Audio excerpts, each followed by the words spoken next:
नमस्कार, स्वागत है आपका पहाड़ प्रभात में। आपके साथ मैं हूं अंजलि भंडारी और रुक करेंगे सबसे पहले इस बीच आ रही एक बड़ी खबर की और बड़ी जानकारी आ रही है वो आपको बता दें।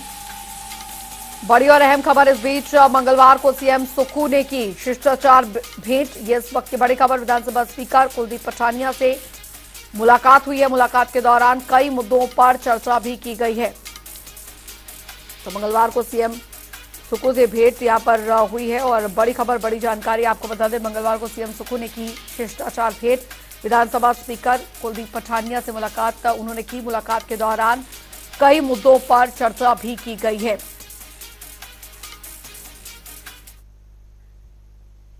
बढ़ेंगे आगे, एक और बड़ी खबर की ओर करेंगे। बड़ी जानकारी आ रही है वो आपको बता दें। बड़ी खबर, मंगलवार को शिव प्रताप शुक्ल ने की मुलाकात। ये इस वक्त की बड़ी खबर। विधानसभा स्पीकर कुलदीप सिंह से भेंट हुई है। मुलाकात के दौरान कई अहम चर्चाएं हुई हैं। ये बड़ी खबर। तो विधानसभा स्पीकर कुलदीप सिंह ने भेंट की गई, ये इस वक्त की बड़ी खबर आपको बता रहे हैं। मंगलवार को शिव प्रताप शुक्ल ने मुलाकात की, ये इस वक्त की बड़ी खबर। विधानसभा स्पीकर कुलदीप सिंह ने से भेंट हुई है। तो मुलाकात के दौरान कई अहम चर्चाएं भी यहां पर की गई हैं। मंगलवार को शिव प्रताप शुक्ल ने की मुलाकात। शिमला से बड़ी खबर। विधानसभा स्पीकर कुलदीप सिंह से भेंट हुई है। खबरों में आगे बढ़ेंगे। हिमाचल प्रदेश बीजेपी अध्यक्ष डॉक्टर राजीव बिंदल ने सरकार पर निशाना साधते हुए आरोप लगाया। कहा कि बंद किए गए कार्यालयों को फिर खोलकर राज्य सरकार अपने आवटे लगा रही है और साथ ही उन्होंने आरोप लगाया कि पहले इन्हीं संस्थानों को बंद करके सरकार ने अपनी राजनीति चमकाई और अब उन्हीं को खोलकर वाहवाही लूटने का काम हो रहा है। उन्होंने कहा कि प्रदेश की जनता सब जानती है और कांग्रेस पार्टी को लोकतांत्रिक तरीके से इसका जवाब देगी।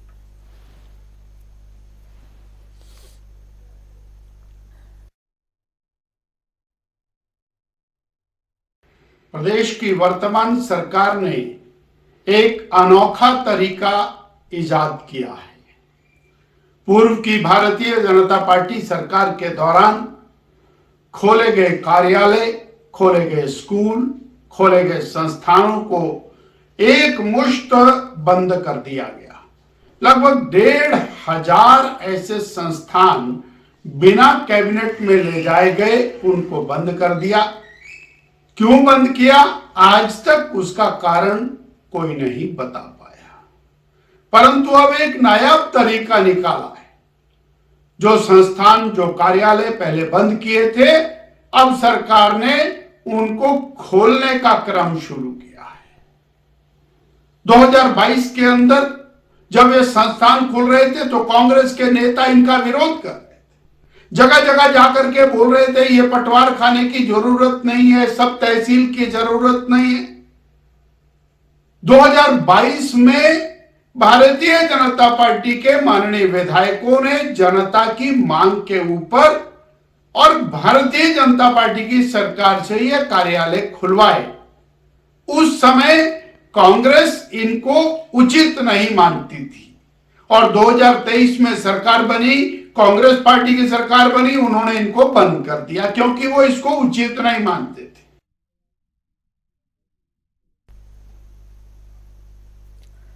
उधर धर्मशाला के निर्वाणा में दरअसल चल रही paragliding accuracy pre world cup के इवेंट डायरेक्टर अजय कुमार शर्मा ने कहा है कि इवेंट में 7 राउंड होंगे और इन 7 राउंड्स में किसी पायलट का जो सबसे बेस्ट राउंड होगा वो डिस्कार्ड होगा। और साथ ही साथ क्योंकि ये वेदर और नेचर से रिलेटेड गेम्स है तो नेचर कभी कभी आगे पीछे होती है, इसलिए ये छोटा सा एडवांटेज दिया गया है।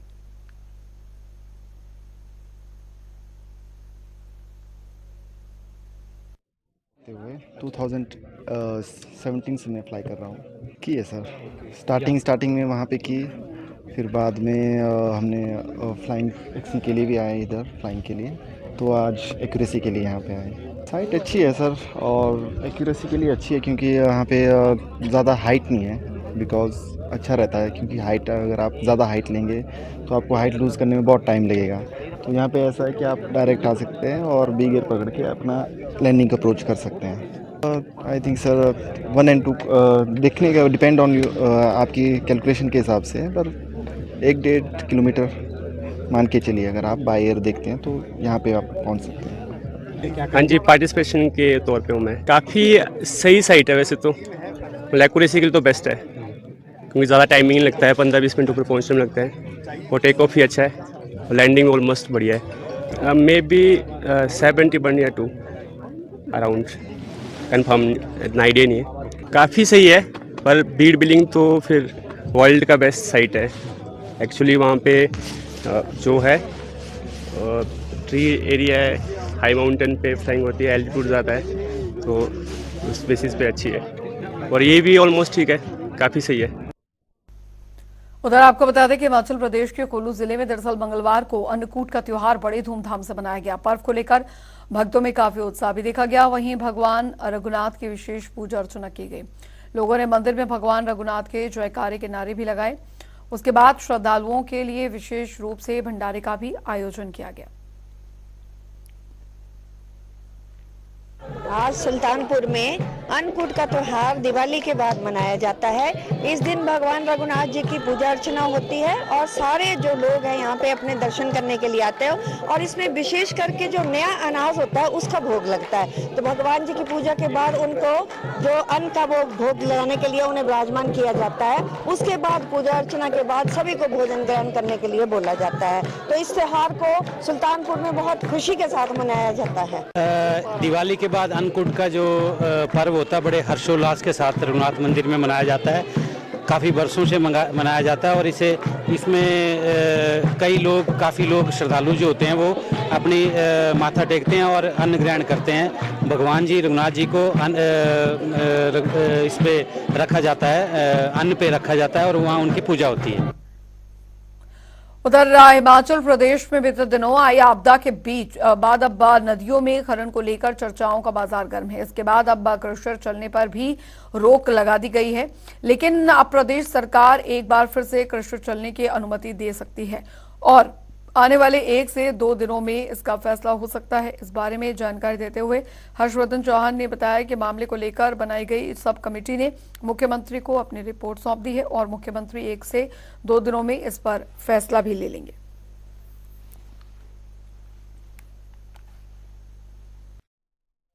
आपकी बात जो है, जैसे बलरघ पार्क जो है हिमाचल प्रदेश का एक बहुत प्रेस्टिजियस प्रोजेक्ट है और प्रधानमंत्री जी ने इसकी फाउंडेशन स्टोन ले की हुई है और हम बहुत तेज़ी से इसको विकसित कर रहे हैं।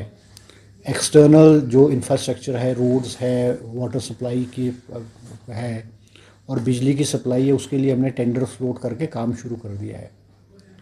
अब जो अंदर का जो काम करेगा, जो हमारा स्ट्रेटेजिक पार्टनर होगा जिसकी हम तलाश कर रहे हैं, वो लगभग 1000 करोड़ रुपए लगा करके उसकी जो अंदर की पार्क के अंदर को डेवलप करेगा।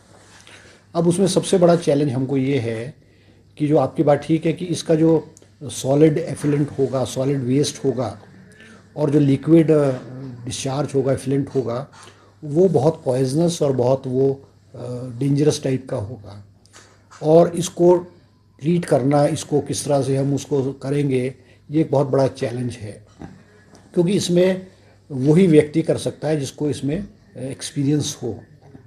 और जिस तरह से आप गुजरात और आंध्र प्रदेश की बात करें, इस वक्त इंडिया में सिर्फ बलरघ पार्क एक ही है, वो विशाखापट्टनम में है और उसका जो लिक्विड डिस्चार्ज है उसको ट्रीट करके वो सी में 5 किलोमीटर लाइन ले जा करके सी में उसको कर रहे हैं। मगर जब सी में भी डालते हैं, जो एफिलेंट लिक्विड एफिलेंट डालते हैं, वो उसको ट्रीट करके डालते हैं। उधर आपको बता दें कि नालागढ़ से मौत का मामला सामने आया है, जहां पर महादेव नदी के पास एक प्रवासी मजदूर का शव संदिग्ध परिस्थितियों में मिला, जिसकी सूचना पुलिस को मिलने के बाद मौके पर पुलिस वहां पर पहुंची और बता दें शव को नदी से बाहर निकाला गया, पोस्टमार्टम के लिए भेजा गया है। फिलहाल पुलिस मामले की जांच में जुटी है।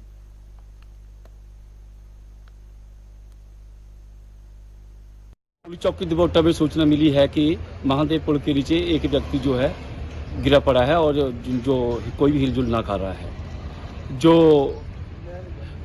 मन ऐसी जो है अपनी टीम के साथ जो है मौके पर पहुंचा तो देखा कि एक व्यक्ति जो है महादेव पुल के नीचे पानी के पास गिरा पड़ा था और ये कोई हिलजुल नहीं कर रहा था और जिसकी मौत हो चुकी थी।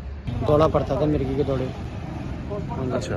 हाँ जी, मेरे को हमारे उस्ताद जी हैं ना, ड्राइवर जी, उन्होंने बताया था सर हमको। मैं नालागढ़ी था सर, उन्होंने मेरे को फ़ोन करके बताया था, तब हम पहुँचे थे।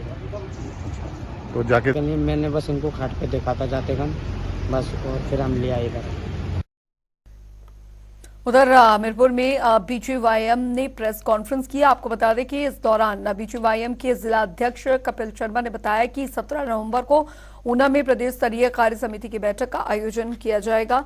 वहीं इस बैठक की अध्यक्षता बीजेवाईएम के अध्यक्ष तिलकराज करेंगे। साथ ही बीजेपी प्रदेश अध्यक्ष राजीव बिंदल समेत कई नेता बड़े मौजूद रहेंगे। बैठक में कई अहम मुद्दों पर चर्चा भी की जाएगी।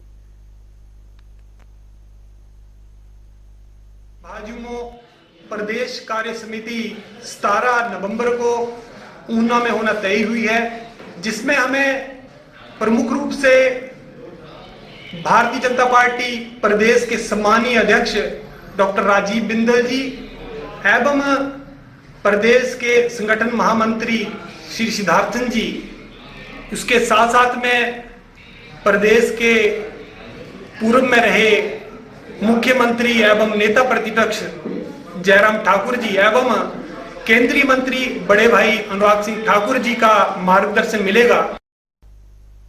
खबरों में आगे बढ़ेंगे। मंडी के सरका घाट में ससुराल आए दामाद की मौत मामले में अब नया खुलासा हुआ है। बता दें कि एफएसएल की टीम को जांच के दौरान मृतक के पर से एक चिट्ठी मिली, जिसमें कि मृतक ने पत्नी को लेकर कई बातें लिखी थी। लिखा था कि वो पत्नी से बहुत परेशान है, लेकिन पुलिस लिखावट मैच करने के बाद हर पहलू से जांच करेगी। वहीं मृतक के पिता ने ससुराल पक्ष पर बेटे को जलाने का आरोप लगाया है।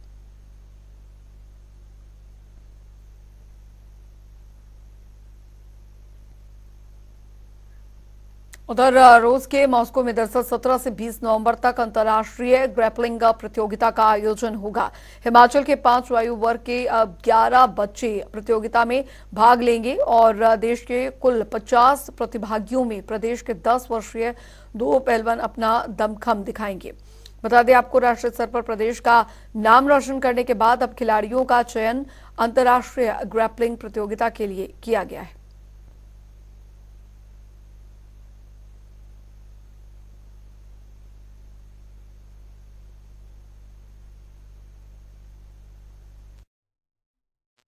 तारीख तक 20 नवंबर तक ये टूर्नामेंट होगा और जो हमारे बच्चे हैं वो यहाँ से 16 नवंबर को जाएंगे और 21 को इनका वापसी होगा। और ये जो बच्चे हैं ये 11 पार्टिसिपेंट्स हैं और 2 इनके साथ इनके कोचेज वहाँ पे जा रहे हैं। कैटेगरी इसमें 5 कैटेगरीज होंगी, एक अंडर 11, अंडर 13, अंडर 15, अंडर 17 और अंडर 20। इंटरनेशनल में ग्रैपलिंग में हिमाचल प्रदेश पहली बार पार्टिसिपेंट कर रहा है, क्योंकि ये जो गेम है यहाँ पे हिमाचल में अभी स्टार्ट हुई है। 3 साल अभी शुरू हुआ है इस गेम को और मात्र 3 वर्ष के कार्यकाल में ही जो समय हमारा बीता है, इन बच्चों ने इतना बढ़िया परफॉर्म किया है पार्टिसिपेंट ने नेशनल लेवल पे। ये सारे जो बच्चे हैं ये नेशनल विनर है, नेशनल का मेडल जिन्होंने विन किया है वही बच्चे जो है इंटरनेशनल टीम के लिए सिलेक्ट हुए हैं जो मॉस्को में होने जा रही है। उधर आपको बता दें कि अंतर्राष्ट्रीय लवी मेले का 4 दिवसीय का अंतिम दिन था और जिसमें हिमाचल प्रदेश के उप मुख्यमंत्री मुकेश अग्निहोत्री बतौर मुख्य अतिथि पहुंचे। सांस्कृतिक संध्या मंच पदम वरिष्ठ माध्यमिक विद्यालय प्रांगण में पहुंचने पर मेला कमेटी ने जोरदार स्वागत किया। उन्होंने मेले की सामरिक का भी विमोचन किया। उप मुख्यमंत्री मुकेश अग्निहोत्री ने कहा कि ऐसे आयोजनों से भारतीय समृद्ध संस्कृति को संरक्षित करने का मौका मिलता है।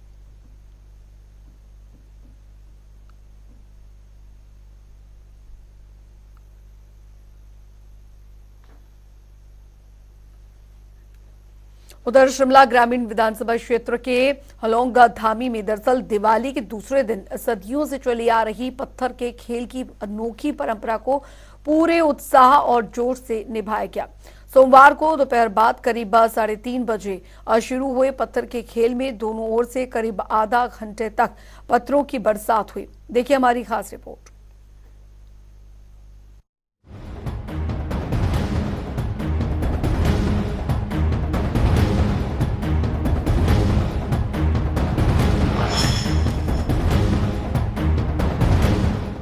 शिमला से करीब 30 किलोमीटर दूर धामी में लोगों ने पत्थर मेले का आयोजन किया। ये पत्थर का ऐसा खेल है कि जब तक खून ना बहने लग जाए तब तक पत्थरों की बारिश नहीं रुकती। पत्थरों का ये मेला दिवाली के अगले दिन खेला जाता है।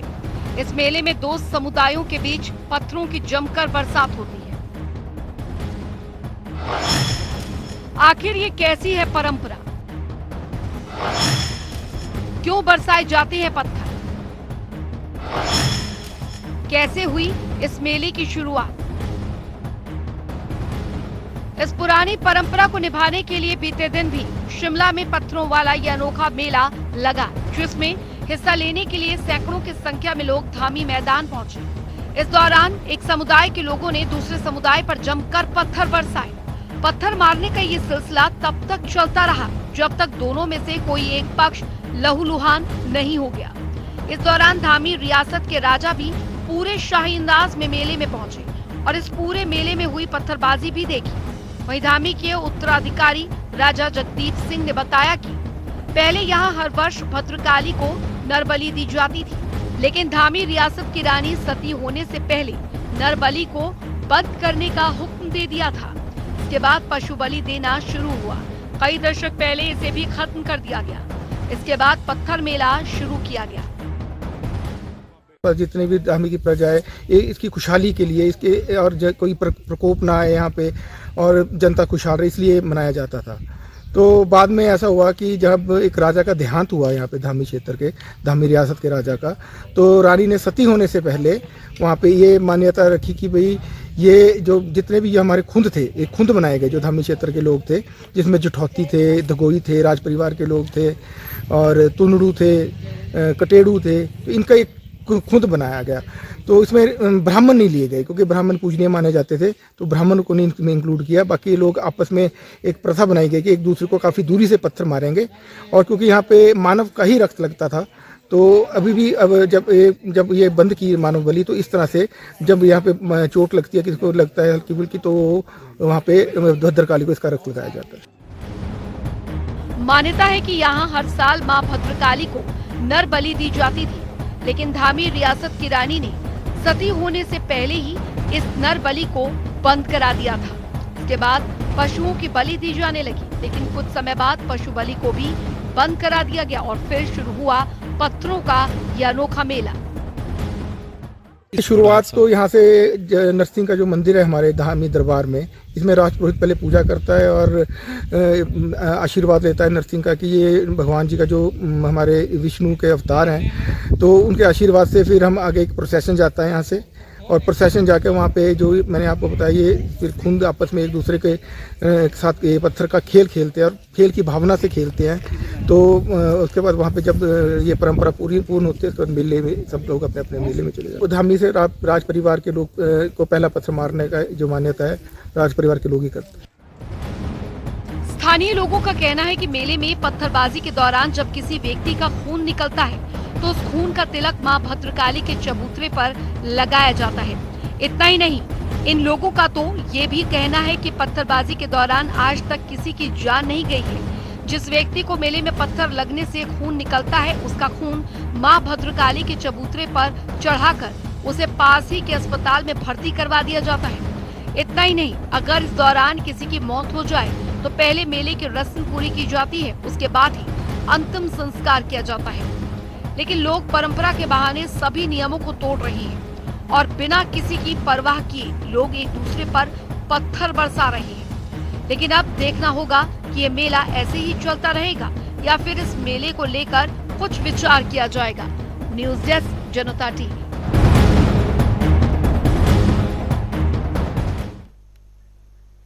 चलिए इसी के साथ हिमाचल प्रदेश की खबरों में अभी के लिए फिलहाल इतना ही। वक्त एक छोटे से ब्रेक का।